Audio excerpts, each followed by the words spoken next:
દિવાન સાહેબ જતા જતા કહું છું કે અમારું છે તે અમને આપી દો, કારણ કે અંદરો અંદરના કસબને કારણે કોઈ નિર્દોષ માર્યા જશે.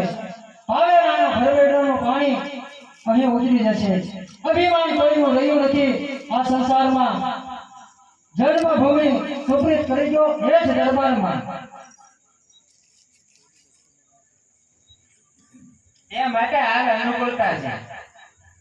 તો બહુ સારું. અનુકૂળતા થાય ત્યારે બોલાવજો. ત્યાં સુધી ખુમાણોની તરસી તલવારનું પાણી માપવા માટે તૈયાર રહેજો. ચાલો દિવાન સાહેબ, રામ રામ. જતા જતા કહું છું કે ચેતવણી આપું છું, તમારા સ્વાર્થ અને ખાતર અમારો હક દબાવ્યો છે. ભોળાનાથના મહારાજને તમે ભરવા આવ્યા છે, પરંતુ યાદ રાખો ખુમાણો ખાતર એક થશે, સારો પ્યાર વર્તાઈ જશે.